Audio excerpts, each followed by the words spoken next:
kembali dengan saya Kamilun SPD, guru penggerak Kabupaten Konawe Selatan, Sekolah Dasar Negeri 3 Bukit. Di sini saya tidak sendiri, ditemani dengan rekan sejawat saya. Silakan Bu. Ya, perkenalkan saya Ike Dwi Hasana, guru SDN 3 Bukit, guru kelas 2, Kecamatan Bukit, Kabupaten Konawe Selatan.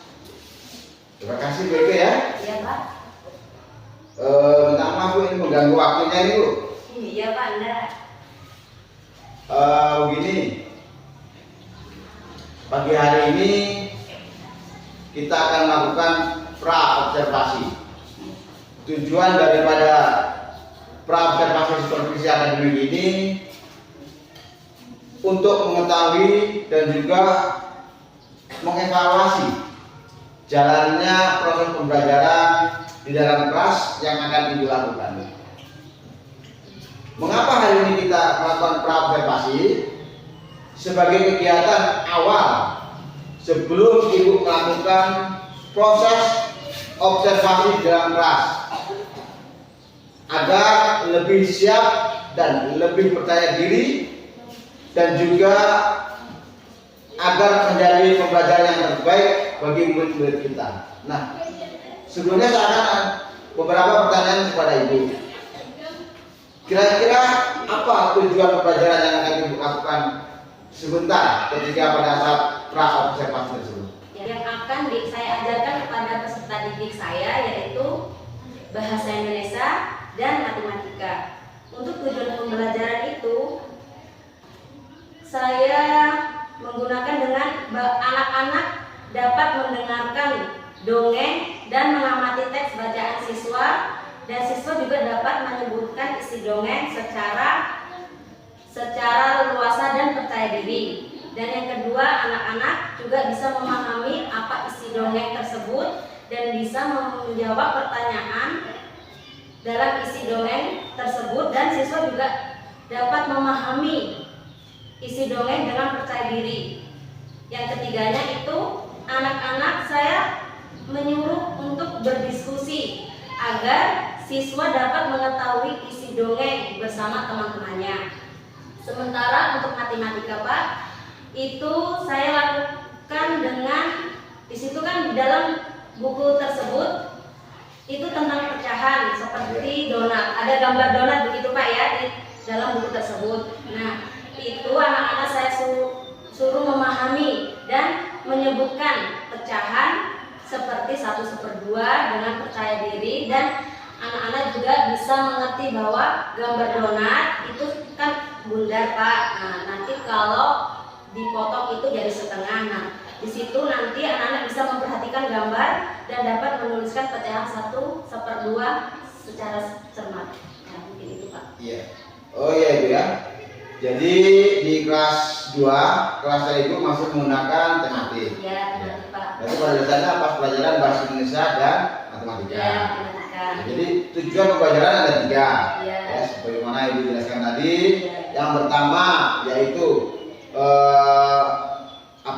memahami apa isi dongeng. Ya. Yang kedua membaca dongeng, mendengarkan Ibu menyampaikan dongeng. Ya. Yang ketiga mendiskusikan daripada dongeng tersebut Ya, dengan dibentuknya kelompok. Ya, dibentuknya kelompok. Terus kira-kira ini bagaimana dengan bagian mana area pengembangan yang akan dicapai nanti?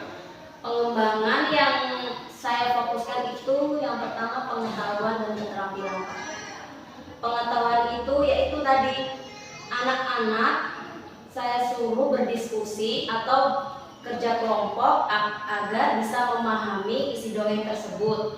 Dan untuk matematika saya menyuruh anak-anak mengamati gambar tersebut tentang pecahan. Apakah itu pecahan tentang 1/2 atau 1/3 gitu Pak. Terus rencana pembelajaran atau metode yang akan Ibu lakukan nanti ketika observasi dalam kelas, rencana pembelajaran apa kira-kira yang Ibu akan terapkan? Kalau metode Pak yang saya akan terapkan itu dan ceramah. Itu Pak. Karena kadang anak-anak itu kalau gurunya tidak menjabarkan dulu, itu kadang tidak paham. Kan setiap siswa itu karakter berbeda-beda. Kadang ada yang belum bisa menulis, belum bisa membaca, belum bisa berhitung. Nah, nanti saya kelompokkan itu Pak. Yang belum membaca itu saya kelompokkan sama yang belum membaca. Sementara yang sudah bisa dan lancar bisa membantu saya begitu Pak. Berarti kira-kira yang dijelaskan tadi itu masuk di model pembelajaran apa itu? Kalau itu Pak, model pembelajaran berefisiensi Pak. Oh, nah, iya. Itu dilihat minatnya siswa, dan setelah itu diintegrasikan dengan sosial dan emosional. Kemudian saya membagi kelompok sesuai kemampuan siswanya. Berarti menggunakan model pembelajaran diferensiasi dan PSE. Ya, pembelajaran sosial emosional ya. Ya Pak, ya. Terima kasih Bu Ike, mudah-mudahan nanti dalam pelaksanaan daripada observasi dalam kelas bisa berjalan dengan baik. Dan apa yang Ibu sampaikan tadi bisa masuk semua dalam rancangan-rancangan. Amin juga ya. Ya Pak, saya juga terima kasih karena sudah mengevaluasi pada kegiatan hari ini Pak. Demikian juga. Ya.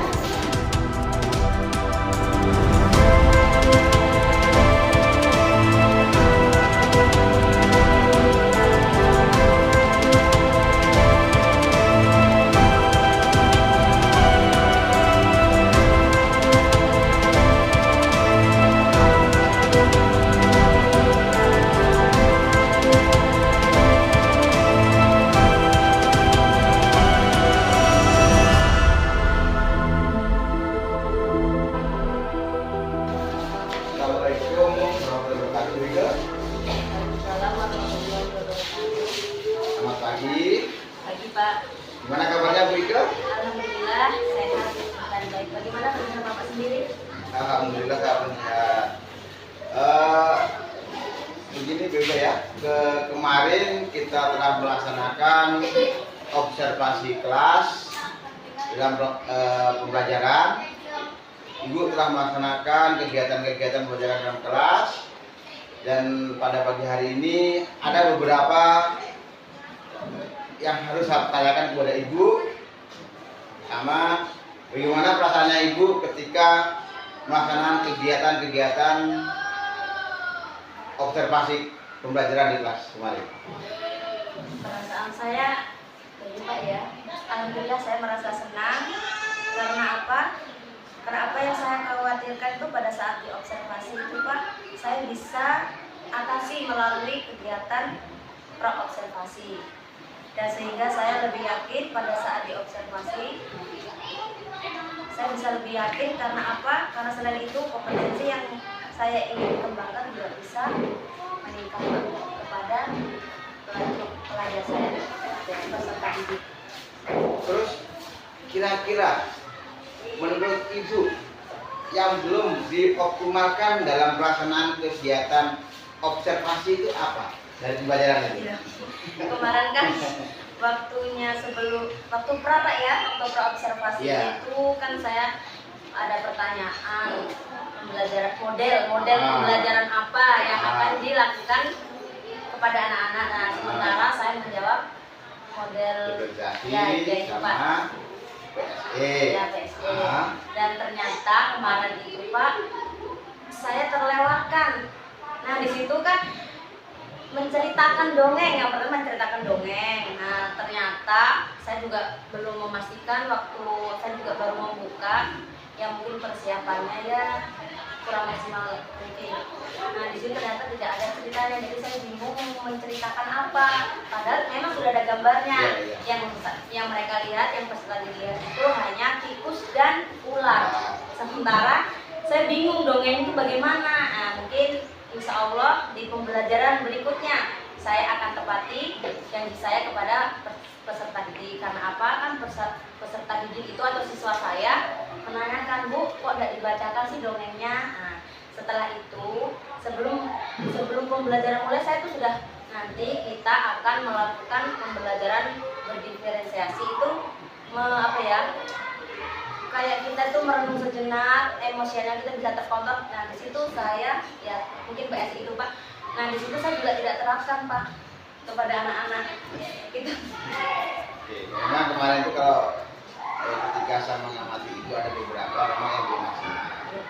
Mulai dari proses pembelajaran diferensiasinya dan juga proses pembelajaran daripada sosial emosionalnya anak-anak itu tidak muncul pada saat. Terus kira-kira saya mungkin kemarin salah dengar atau memang belum disampaikan tentang tujuan pembelajaran kepada anak-anak. Oh, kalau tujuan pembelajaran itu Pak, saya lihat juga dulu materinya Pak. Kira-kira apa yang saya akan ajarkan kepada peserta didik.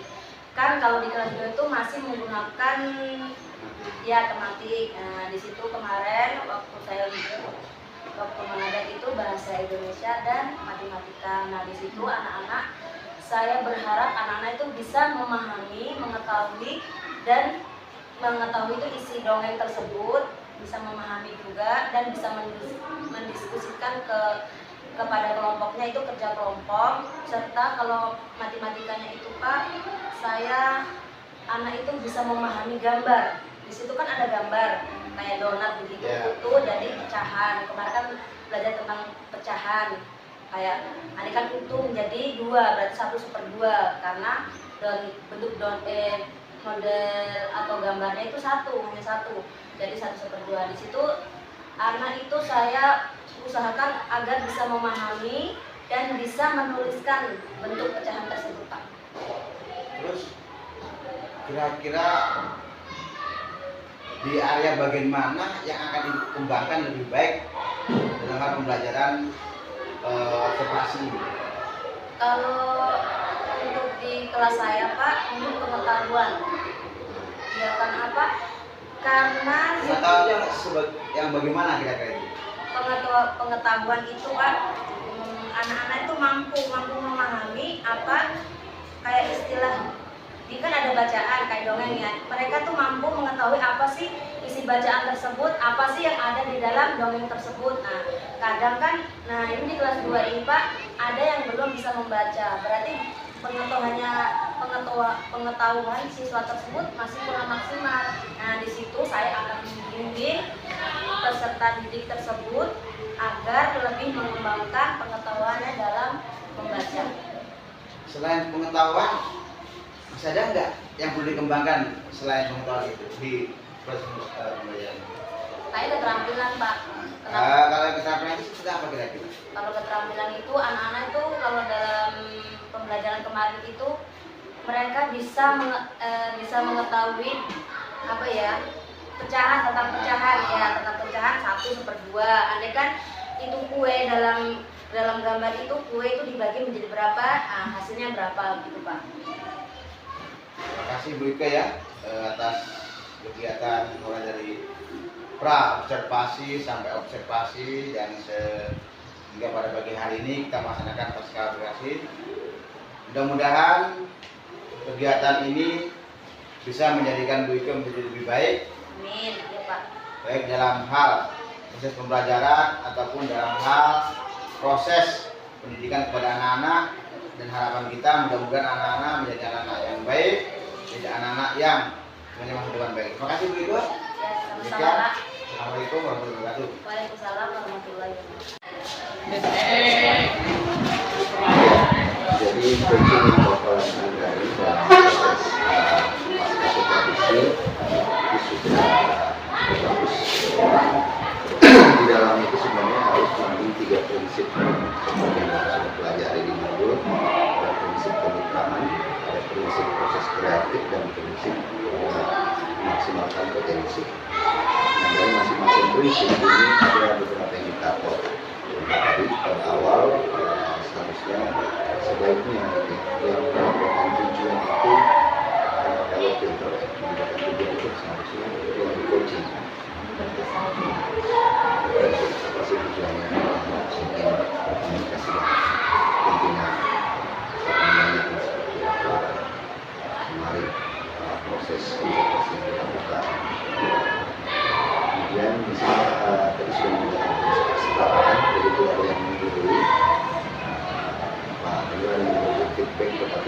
memberikan solusi itu sesuai dengan prinsip kemitraan yang ada di dalam proses coaching.